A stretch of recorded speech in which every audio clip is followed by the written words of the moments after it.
Hi dear friends, welcome back to our channel. இன்றைக்கி நம்ம என்ன பார்க்க போகிறோம் அப்படின்னா, ரேஷன் அரிசியில் நல்ல வெள்ளையாக பஞ்சு போல் இட்லியும் அதே மாவில் மொறுமொறுப்பான தோசையும் செய்யறதுக்கு அரிசியும் உளுந்தும் எந்த அளவுக்கு சேர்த்துக்கணும், அதில் மாவை எந்த பக்குவத்தில் அரைக்கணுன்றது தான் இந்த வீடியோவில் நம்ம பார்க்க போகிறோம். இட்லியை நான் அழுத்தி காமிக்கும் போதே உங்களுக்கு தெரியும் இட்லி எந்த அளவுக்கு நல்லா பஞ்சு போல் சாஃப்டாக வந்திருக்கு அப்படின்றது. அவ்வளோ ஒரு சாஃப்டாக இருக்கும். நீங்கள் ரேஷன் அரிசியில் தான் செஞ்சீங்க அப்படின்னா கூட யாருமே நம்ப மாட்டாங்க. இந்த இட்லி மாவை அரைக்கிறதுக்கு ரேஷன் அரிசி, உளுந்து, அதுக்கப்புறம் வெந்தயம், இது 3 தவிர நம்ம வேறு எதுவுமே யூஸ் பண்ண போகிறது கிடையாது. வீடியோவில் சின்ன சின்ன டிப்ஸ் சொல்லியிருக்கேன். அந்த டிப்ஸை ஃபாலோ பண்ணி அரைச்சி பாருங்கள். ஃப்ரெண்ட்ஸ், வீடியோக்குள்ளே போகிறதுக்கு முன்னாடி நீங்கள் இன்னும் மை ஸ்டைல் குக்கிங் சேனலை சப்ஸ்கிரைப் பண்ணலை அப்படின்னா சப்ஸ்கிரைப் பண்ணிக்கோங்க. பக்கத்தில் இருக்க பெல் ஐக்கானை கிளிக் பண்ணிவிட்டு ஆல் அப்படின்ற ஆப்ஷனையும் செலக்ட் பண்ணிக்கோங்க. அப்போ தான் நான் லேட்டஸ்ட்டாக அப்லோட் பண்ணுற எல்லா ரெசிபியுமே உங்களுக்கு நோட்டிஃபிகேஷனாக வரும். இப்போ வாங்க ஃப்ரெண்ட்ஸ், வீடியோக்குள்ளே போகலாம். ஃபஸ்ட்டு நம்ம அரிசியை அளந்து எடுத்துக்கலாம். அதுக்காக நான் இன்றைக்கி 200 ml பிடிக்கிற கிளாஸ் எடுத்திருக்கேன். இந்த கிளாஸால் 8 கிளாஸ் அளவுக்கு அரிசி எடுத்துக்க போகிறேன். ரேஷன் கடையில் நார்மலாக நமக்கு 2 அரிசி கொடுப்பாங்க. ஒன்று நீட் அரிசி, இன்னொன்று குண்டு அரிசி. குண்டு அரிசியில் தான் இன்றைக்கி நான் இட்லி மாவை அரைச்சி காமிக்க போகிறேன். முதல்ல எந்த கிளாஸில் அரிசி அளந்து எடுக்கிறோமோ அதே போல் அந்த கிளாஸில் தலை தட்டி அரிசி எடுக்கிறீங்க அப்படின்னா லாஸ்ட் வரைக்கும் அதே கிளாஸில் அதே அளவுக்கு தலை தட்டி தான் எடுக்கணும். அப்படி இல்லை நான் கூம்பாக தான் அரிசி அளந்து எடுப்பேன் அப்படின்னா ஃபஸ்ட்டு நீங்கள் கூம்பு மாதிரி அரிசி அளந்து எடுக்கிறீங்க அப்படின்னா லாஸ்ட்டு உளுந்து அளக்கிற வரைக்குமே நீங்கள் அதே மாதிரி தான் அளந்து எடுத்துக்கணும். அப்போ தான் நம்ம எடுத்துக்கிற அரிசிக்கு கரெக்டான அளவில் உளுந்து ஊற வைக்க முடியுங்க. கிளாஸ் அளவில் நம்ம 8 கிளாஸ் அளவுக்கு அரிசி எடுத்துக்கிட்டோம்ல, இதுவே நீங்கள் படி கணக்கில் அளக்குறீங்க அப்படின்னா சின்ன படின்னு சொல்லுவாங்க. அதில் 2 படி அளவுக்கு நீங்கள் தலை தட்டி எடுத்துக்கோங்க. அளவு கரெக்டாக இருக்கும். அரிசியை அளந்து ஒரு பாத்திரத்தில் சேர்த்ததுக்கு அப்புறமா அரிசியை கழுவுறதுக்கு தண்ணி சேர்த்துட்டு இது கூட கல் உப்பு இருக்கு இல்லையா, அது ஒரு அரை கைப்பிடி அளவுக்கு சேர்த்துக்கோங்க. கல் உப்பு சேர்த்துட்டு அரிசியை இந்த மாதிரி நல்லா பிசைஞ்சு கழுவி விடுங்க. கல் உப்பு சேர்த்து நம்ம இந்த ரேஷன் அரிசியை கழுவும் போது ரேஷன் அரிசியோட வாசனையும் வராது. அதே போல் இட்லி நல்ல வெள்ளையாக இருக்கும். நம்ம இந்த அரிசியை கையால் இந்த மாதிரி பிசைஞ்சு கழுவும் போதே நம்ம கையிலே அந்த அரிசியில் இருக்கிற அழுக்கு வெள்ளை வெள்ளையாக ஒட்டிக்கிட்டு வருங்க. அரிசி அளக்கிறதுக்கு நான் 200 ml பிடிக்கிற கிளாஸால் அரிசி அளந்தல்ல, அதே அளவுள்ள கிளாஸ் தான் நீங்களும் எடுத்துக்கணும் அப்படின்றது அவசியம் இல்லை. எந்த அளவுள்ள கிளாஸ் வேணால் நீங்கள் எடுத்துக்கலாம். ஆனால் அதே கிளாஸாலே தான் நீங்கள் உளுந்தையுமே அளந்து எடுத்துக்கணும். அதே மாதிரி அரிசியை கழுவுனா அந்த தண்ணியை பாருங்கள் எவ்வளோ அழுக்காக இருக்குன்னு. இந்த தண்ணி நல்லா கண்ணாடி போல் இந்த மாதிரி நல்லா கிளியராக தெரியணும். அது வரைக்கும் இந்த ரேஷன் அரிசியை கழுவி எடுத்துக்கோங்க. இந்த அளவுக்கு நீங்கள் அரிசியை நல்லா க்ளீனாக கழுவி எடுத்தால் மட்டும்தான் இட்லி நல்லா வெள்ளையாக வரும். அதே போல் அந்த இட்லியில் ரேஷன் அரிசியோட அந்த வாசனை வராது. அரிசி ஃபஸ்ட் இருந்ததுக்கும் இப்போ இருந்ததுக்கும் எவ்வளோ டிஃப்ரெண்ட் இருக்குன்னு பாருங்கள். அரிசி எந்த அளவுக்கு நல்லா வெள்ளையாக இருக்குன்னு.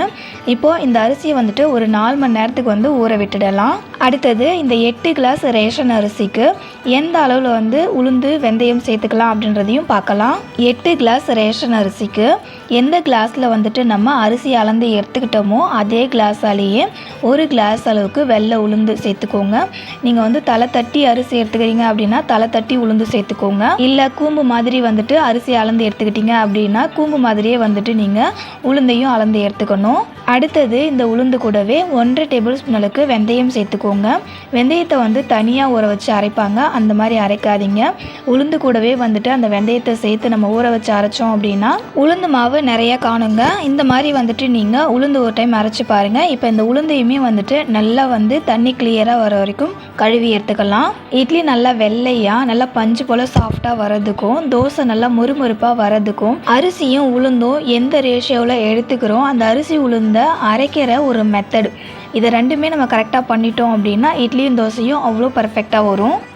உளுந்தையும் இந்த அளவுக்கு நல்லா தண்ணி கிளியராக தெரிகிற வரைக்கும் கழுவுனதுக்கு அப்புறமா உளுந்தை 4 மணி நேரம் ஊற வச்சுக்கலாம். 4 மணி நேரத்துக்கு அப்புறம் பார்த்திங்கன்னா அரிசி, அந்த உளுந்து, வெந்தயம் இது 3மே நல்லா ஊறி வந்திருக்கும். அரிசி ஊறி இருக்கான்னு தெரிஞ்சுக்கிறதுக்கு ஒரு அரிசி எடுத்து உடச்சி பார்த்திங்கன்னா 1-2 உடையணும். இந்த மாதிரி உடஞ்சது அப்படின்னா அரிசி நல்லா ஊறி இருக்கு அப்படின்றத தெரிஞ்சுக்கலாம். உளுந்தும் நல்லா ஊறி வந்திருக்கான்னு தெரிஞ்சுக்கிறதுக்கும் இதே சேம் மெத்தட் தான். அடுத்தது நம்ம மாவு அரைக்க ஸ்டார்ட் பண்ணலாம். மாவு அரைக்கிறதுக்கு கிரைண்டர் ஆன் பண்ணிவிட்டு உளுந்தை சேர்த்துக்கோங்க. எப்போவுமே இட்லிக்கு மாவு அரைக்கும் போது உளுந்தை தான் முதல்ல சேர்த்து அரைக்கணும், அப்போ தான் மாவு காணும். நம்ம ஊற வச்ச உளுந்தை எல்லாத்தையுமே சேர்த்து அரைச்சிடாம பாதி பாதியாக பிரித்து வச்சு அரைங்க. அப்போ வந்துட்டு நம்ம நல்லா தண்ணி ஊற்றி அரைக்கிறதுக்கு வசதியாக இருக்கும். அதே போல் மாவு நல்லா பொங்கி வரும். உளுந்தை உரலில் சேர்த்ததுமே இதில் தண்ணி கொஞ்சம் நிறைய சேர்த்து நல்லா இந்த மாதிரி ஃப்ரீயாக ஓட விடுங்க. ரொம்ப இறுக்கமாக வந்து ஓட விடாதீங்க. உளுந்து மாவை அரைக்கும் போது அதில் சேர்த்துக்கிற தண்ணி பார்த்தீங்கன்னா உளுந்து ஊற வச்ச தண்ணி இருக்குல்ல, அந்த தண்ணி சேர்த்து அரைங்க. உளுந்து ஊற வச்ச தண்ணி ஆயிடுச்சு அப்படின்னா மட்டும் நம்ம குடிக்கிற தண்ணி இருக்குல்ல, அந்த தண்ணி சேர்த்து அரைச்சிக்கோங்க. உளுந்து மாவு எப்படி தான் அரைச்சாலும் என்ன சேர்த்து அரைச்சாலுமே எனக்கு மாவு பொங்கியே வர மாட்டேங்குது அப்படின்றவங்களுக்கு ஒரு சின்ன டிப்ஸ் சொல்கிறேன். உளுந்து அரைக்கும் போது நீங்கள் எந்த அளவுக்கு தண்ணி சேர்த்து உளுந்து அரைக்கிறீங்களோ அந்த அளவுக்கு அந்த மாவு வந்துட்டு உங்களுக்கு அரைக்கும் போதே நல்லா பொங்கி வரும். மாவு அரைக்கும் போது கிரைண்டருடைய சைடில் வந்துட்டு மாவு இந்த மாதிரி ஒட்டிக்கிட்டு வரும். அதனால அடிக்கடி அந்த கிரைண்டர் சைட்லையுமே வந்துட்டு மாவை எடுத்து விட்டுக்கிட்டே இருங்க. சரி, இப்போ வந்துட்டு உளுந்து அரைக்கும் போது உளுந்தில் தண்ணி பத்தலை அப்படின்றத எப்படி கண்டுபிடிக்கணும் அப்படின்னா, இந்த உளுந்து மாவு வந்துட்டு கொஞ்சமாக கையில் எடுத்துட்டு இந்த மாதிரி கீழே விட்டிங்கன்னா அந்த மாவு வந்து கீழே விடாமல் கையிலே நிற்குது பாருங்கள். இந்த மாதிரி கையிலே நின்றுச்சு அப்படின்னா உளுந்து மாவுக்கு தண்ணி பத்தலை அப்படின்றத நீங்கள் தெரிஞ்சுக்கலாம். இப்போ வந்துட்டு இதில் தண்ணி சேர்த்து நம்ம அரைச்சிக்கலாம். சரி, எல்லாமே ஓகே. ஆனால் உளுந்து வந்து மஞ்சிடுச்சா மையலியா அப்படின்றத எக்ஸாக்டாக எப்படி கண்டுபிடிக்கிறதுனா, நம்ம மாவை கையில் எடுத்து பார்க்கும்போதே அந்த மாவில் வந்துட்டு சின்னதாக வந்துட்டு அந்த உளுந்து அரைப்படாமல் இருக்கும். அதை நம்ம பார்க்கும்போது நல்லாவே தெரியும். அதை பார்க்கும்போது எப்படி இருக்குன்னா, நம்ம ஃபேஸில் வந்து நமைச்சல் வந்தால் எப்படி சின்னதாக இருக்கும் அதே மாதிரி தான் இருக்கும் அந்த மாவை பார்க்கும்போது. அந்த மாதிரி இருந்துச்சு அப்படின்னா நீங்கள் தெரிஞ்சுக்கலாம் உளுந்து வந்துட்டு இன்னும் மையணும் அப்படின்றது. உளுந்து மாவை நீங்கள் கரெக்டான பாத்துக்கு அரைச்சிருக்கீங்க அப்படின்றத தெரிஞ்சுக்கிறதுக்கு ஒரு சூப்பரான டிப்ஸ் சொல்கிறேன். உளுந்து மாவை அரைஞ்சதுக்கு அப்புறமா கையில் எடுத்து இந்த மாதிரி ஊதி பார்த்தீங்கன்னா வீடியோவில் காமிக்கிற மாதிரி காற்றுல வந்துட்டு அந்த மாவு நகரணும். இந்த அளவுக்கு இருந்துச்சு அப்படின்னா நீங்கள் கரெக்டான பாத்தில் மாவை அரைச்சிருக்கீங்க அப்படின்றத தெரிஞ்சுக்கலாம். நம்ம வந்துட்டு பாதி உளுந்து தான் போட்டு அரைக்கிறோம். அதுக்கே வந்துட்டு உளுந்து எந்த அளவுக்கு நல்லா பொங்கி வந்திருக்குன்றத பாருங்கள். உளுந்து அரைப்பட்டு நல்லா மஞ்சு வந்ததுக்கு அப்புறமா உளுந்து மாவை ஒரு பாத்திரத்தில் மாற்றிக்கலாம். ஃப்ரெண்ட்ஸ், இனிமேல் வந்துட்டு இட்லிக்கு மாவு அரைக்கிறீங்க அப்படின்னா கண்டிப்பாக உளுந்து மாவு அரைக்கும் போது என்ன பண்ணணும்னு நான் சொன்னல அந்த டிப்ஸ் எல்லாம் ஃபாலோ பண்ணி அரைச்சி பாருங்கள். இட்லி பூ போல் நல்லா சாஃப்டாக இருக்கும். ஒரு பாதி உளுந்தை ஃபஸ்ட்டே நம்ம அரைச்சி எடுத்துக்கிட்டோம் இல்லையா, இப்போ மீதி இருக்கிற உளுந்தையுமே வந்துட்டு நான் ஃபஸ்ட்டு சொன்னது போலவே உளுந்தை அரைச்சி எடுத்துக்கோங்க. எல்லா உளுந்தையும் அரைச்சதுக்கு அப்புறமா இந்த உரல்லே வந்துட்டு அரிசியும் சேர்த்து அரைச்சிக்கலாம். நான் வந்துட்டு 8 கிளாஸ் அரிசி எடுத்திருந்தேன். அந்த 8 கிளாஸ் அரிசியை வந்துட்டு 3 பாகமாக பிரித்து அரைக்க போகிறேன். அரிசியை கிரைண்டரில் சேர்த்ததுமே அரிசியை அரைக்க தண்ணி வந்து சேர்த்துக்கலாம். அரிசி அரைக்கிறதுக்கும் நீங்க தாராளமா தண்ணி சேர்த்து அரைக்கணும். அரிசியை சேர்த்த உடனே நான் எந்த அளவுக்கு தண்ணி சேர்த்துருக்கேன் அப்படின்றத பாருங்க. நம்ம அரிசியை கையில எடுத்தோம் அப்படின்னா தண்ணி வந்துட்டு நல்லா சதன்னு கையில இருந்து ஒழுகணும். அந்த அளவுக்கு தண்ணி சேர்த்துக்கணும். அரிசி மாவு அரைக்கும் போது அதுல தண்ணி பத்தல அப்படின்னா இந்த மாதிரி மாவு எடுத்து பார்த்தோம் அப்படின்னா மாவு இலகுன போல இருக்கும், ஆனா ரொம்ப கெட்டியா இருக்கும். இதுல தெரிஞ்சுக்கலாம் நீங்க வந்து தண்ணி இல்லைன்னு. இப்போ தண்ணி சேர்த்துட்டு நல்லா இந்த மாதிரி ஃப்ரீயா ஓட விட்டுடுங்க. அரிசி மாவை அரைக்கும் போது ஒரு ரவை பதத்துக்கு அந்த அரிசி மாவு அரைப்பட்டு வரும். அதுக்கு முன்னாடி வந்துட்டு எவ்வளோ தண்ணி வேணாலும் சேர்த்து அரைச்சிக்கலாம். அந்த ஒரு ரவை பதம் வந்ததுக்கப்புறம் நீங்கள் தண்ணி சேர்த்து அரைக்கக்கூடாது. ஏன்னா அரிசி மாவு அரைப்பட்டு அரை ரவை பதத்துக்கு வரும்போது நம்ம மாவை வழிச்சிடுவோம். ஒரு ரவை பதத்துலேருந்து அரை ரவை பதத்துக்கு மாவை மஞ்சு வரதுக்கு ஒரு 2-3 நிமிஷம் தான். அதனால் ஒரு ரவை பதம் வந்ததுக்கப்புறம் தண்ணி சேர்த்துட்டோம் அப்படின்னா மாவு வழிக்கிறதுக்குமே ரொம்ப கஷ்டமாக இருக்கும். இட்லி மாவு ரொம்ப தண்ணி ஆகிடும், இட்லியே ஊற்ற முடியாது. அரிசி மாவுடைய பதம் பாருங்கள், அந்த அரை ரவை பதத்துக்கு அரைஞ்சி வந்துடுச்சு. இப்போ இந்த அரிசி மாவு வந்துட்டு நம்ம வழிச்சிடலாம். நம்ம உப்புமாலாம் செய்வோம்ல ரவை, அந்த ரவையை வந்துட்டு நீங்கள் பார்த்து வச்சுக்கிட்டீங்க அப்படின்னா அரை ரவை பதம் அப்படின்றது நம்ம வீட்டில் உப்புமாலாம் செய்யறதுக்கு ரவை யூஸ் பண்ணுவோம்ல, அந்த ரவையோட சைஸை விட பாதி அளவுக்கு சின்னதாக இருக்கும். இப்போ நான் க்ளோஸ்அப்பில் காமிக்கிறேன் பாருங்கள். இந்த அளவுக்கு அரிசி வந்துட்டு ஒரு அரை ரவை பதத்துக்கு மஞ்சிருக்கணும்.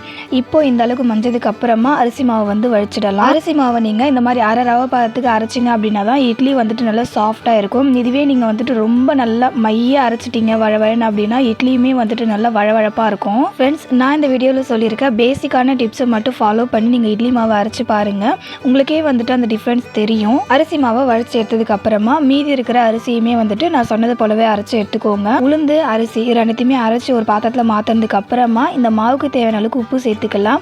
நான் வந்துட்டு இன்னைக்கு கல் உப்பு தான் சேர்த்துக்க போகிறேன். அதுக்கு அரை கைப்பிடி அளவுக்கு கல் உப்பு சேர்த்துக்கலாம். ஸ்பூன் அளவுன்னு பார்த்தீங்கன்னா ஒரு 3 டேபிள் ஸ்பூன் அளவுக்கு இருக்கும். சேர்த்துட்டு இந்த மாதிரி கையால் நல்லா வந்து கலந்து விட்டுக்கோங்க. எப்போவுமே இட்லிக்கு மாவு கையால் அந்த மாதிரி கரைச்சி விட்டிங்கன்னா மட்டும்தான் நல்லா அது புளிச்சு வரும். அரிசி மாவு வந்துட்டு வெயிட்டாக இருக்கும் இருக்குன்றதால அரிசி மாவு அடியில் தங்கிடும். அதனால் வந்துட்டு அரிசி மாவும் உளுந்து மாவும் கலக்கிற அளவுக்கு கையால் நல்லா கலந்து விட்டுக்கோங்க. மாவு வந்துட்டு நம்ம கரைக்கிறோம் இல்லையா, அதிலே வந்துட்டு உங்களுக்கு தெரியும் மாவு வந்துட்டு தண்ணியாக இருக்கா கெட்டியாக இருக்கான்னு.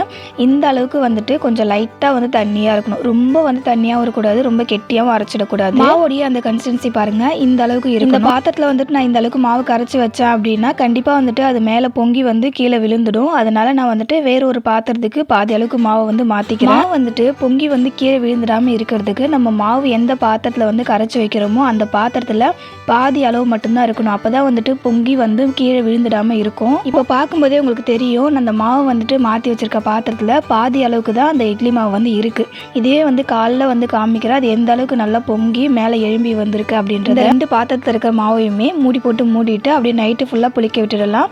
காலைல வந்து எந்த அளவுக்கு மாவு நல்லா பொங்கி வந்திருக்கு அப்படின்றத நான் காமிக்கிறேன். ஒரு நைட்டு ஃபுல்லாக மாவை புளிக்க விட்டதுக்கு அப்புறமா ஓப்பன் பண்ணி பாருங்கள் எந்த அளவுக்கு மாவு பொங்கி மேலே எழும்பி வந்திருக்கு அப்படின்றத.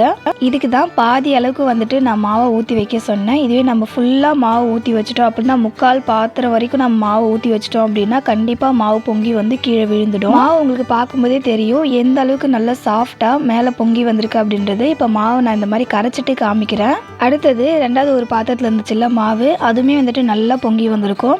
இப்போ நான் காமிக்கிறேன் பாருங்கள் எந்த அளவுக்கு மாவு வந்து புளிச்சு பொங்கி வந்திருக்கு அப்படின்றது.